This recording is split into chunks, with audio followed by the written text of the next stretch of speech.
Anti-malware software. Does that really help? A good antivirus or anti-malware program is like having a security guard for your computer, always watching for and blocking threats. It's not perfect, but it adds a big layer of protection, especially when you use it with other strategies. Okay, so we've got backups, software updates, being careful with email. Anything else we can do to protect ourselves? For businesses, network segmentation is really important. It's basically dividing your network into smaller, isolated sections to stop the infection from spreading. Can you explain that a bit more? I'm not sure everyone knows what network segmentation is. Think of it like firewalls in a building. They stop a fire in one room from spreading to the whole building. Network segmentation does the same thing for ransomware. It helps contain the attack, so the damage is limited to a smaller part of your network. So even if there's an attack, it helps keep the damage under control. That makes sense. And I know you've got one more big tip for us. Yeah, multi-factor authentication. It basically adds an extra layer of security to your accounts by making you prove who you are in multiple ways. It's like having two locks on your door. It makes it way harder for someone to get in, even if they have one key. Okay, so what does that look like in real life? It could be something you know, like your password, combined with something you have, like a code sent to your phone or a fingerprint scan. It makes it much harder for attackers to get in, even if they steal one of your login details. Turn it on for all your important accounts, like email, banking, and social media. It's a simple thing that can make a huge difference. Okay, those are some fantastic tips, easy to understand, and we can actually use them. I'm already feeling a lot safer. That's a really important point. We need to have a security-first mindset in everything we do online. Don't just click on links or open attachments without thinking about what could happen. Be street smart, but online. Exactly. Be aware of your surroundings. Don't trust everything you see. And don't take unnecessary risks. But, even if we do everything right, sometimes those attacks still get through. Whew, I hate to think about that. Yeah, it's true, but it's important to be prepared. So what happens if, despite our best efforts, we do become a victim of ransomware? What do we do? That's a great question. What are our options? First thing, don't panic. Easier said than done, I know, but staying calm will help you make better Okay, decisions. no panicking. Then what? Next step, isolate the infected device. Unplug it from the internet and any other devices on your network so the ransomware can't spread. Containment. Got it. But what about those encrypted files? Are they gone for good? This is where those backups we talked about come in handy. If you have a recent backup, you can restore your system to how it was before the attack. Phew, that's a relief. But what if you don't have a backup? If you don't have a backup, things get tricky. You could try using data recovery software, but there's no guarantee it'll work. So backups are really, really important, like we said. They are, absolutely. And there's always a lot of debate about whether to pay the ransom or not. Yeah, that's a tough one. What do you think? Honestly, I wouldn't recommend paying the ransom. There's no guarantee you'll get your data back, and you're just giving money to criminals, which only encourages them to do more.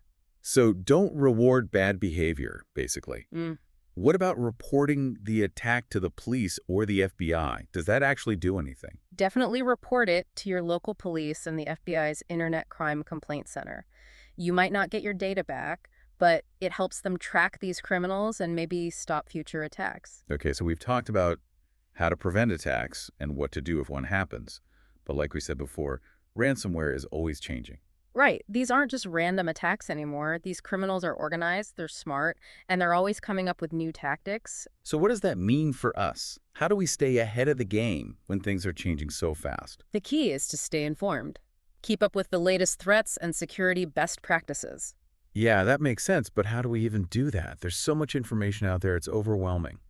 Well, there are some great resources out there. Reputable cybersecurity websites, blogs, even podcasts like this one can provide valuable insights and practical advice. Like having a team of digital bodyguards to guide us. Exactly. And don't underestimate the power of community. Talking to other people and sharing experiences can help us all stay safe online. Right. It's about looking out for each other, sharing tips, and raising awareness. We're all in this together. Exactly. The more we learn and share, the better we can protect ourselves. So be vigilant, be adaptable, and tap into that shared knowledge. I like it. But I know you have one more big takeaway for our listeners. I do, and it's this. Even as ransomware evolves, becoming more sophisticated and targeted, there's one thing that hasn't changed: the human factor. What do you mean by that? I mean that we, the users, are often the weakest link in the chain. We're the ones who click on phishing links, open bad attachments, and fall for scams. So even with the best technology, we're still vulnerable if we don't change our behavior. Exactly. Cybersecurity isn't just about technology, it's about people. It's about being smart online, developing good habits, and being aware of the risks. It's like ransomware showing us our weaknesses, making us confront them. In a way, it is. But the good news is we have the power to change things How do we do that? by changing our mindset, by understanding that our online security is our responsibility, not someone else's, by taking charge and being proactive in protecting ourselves. So it's not just about installing software or backing up files. It's about being more aware, more careful, and more responsible online. Exactly. It's about developing a security-first mindset, and that's something we can all do, no matter how tech-savvy we are. I love that message. It's not about being scared. It's about being empowered. Yeah. We have the tools, the knowledge, and we have each other. We do. And together, we can make the internet a safer place for everyone, now and in the future. Where can our listeners go to keep learning and stay ahead of the curve? Well, the good news is there's a ton of resources out there to help us stay up to date on all the latest threats and security tips. And it's not all just boring technical stuff either. That's good to hear. So where's a good place to start? What resources do you recommend? A great starting point is those reputable cybersecurity websites, Organizations like CISA here in the US or the NCSC in the UK, they've got tons of great info and advice for both individuals and businesses. And they're not just for tech experts, right? Nope, not at all. They do a great job of explaining things in plain English. You can find articles, tips, videos, even interactive tools to help you check your own security setup. I've also found that following cybersecurity experts on social media can be really helpful.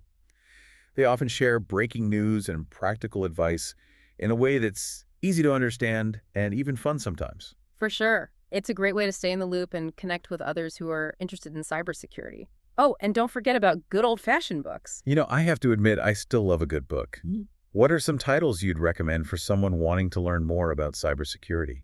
There are so many great ones. Kevin Mitnick's The Art of Invisibility is a really interesting read about social engineering and how to protect yourself from it. And for a more technical deep dive, Practical Malware Analysis by Michael Sikorsky and Andrew Honig is a classic. Those are some great recommendations. But beyond specific resources, what's the most important mindset to have when it comes to ransomware? I think it all boils down to two things: awareness and proactivity. Can you unpack that a little bit? Sure. Awareness means understanding that ransomware is a real danger, not just something that happens to other people or big companies. It's about knowing the risks and keeping up with the latest tricks used by these criminals. What about proactivity? Proactivity means taking action to protect yourself instead of waiting for something bad to happen. It's about actually putting those security measures in place, like backups, software updates, and multi-factor authentication. It's about making cybersecurity part of your everyday life. It's like that old saying, an ounce of prevention is worth a pound of cure. Exactly. And the best part is, even small steps can make a big difference. So it's not about becoming a cybersecurity expert overnight. It's about consistently taking those small steps to improve our online safety. You got it. And always remember, we're all in this together. The more we share our knowledge, experiences, and resources, the safer the internet becomes for everyone. I love that sentiment. It's not about fear, it's about empowerment. And I think that's a perfect message to end on. I agree. So, to our listeners, stay curious,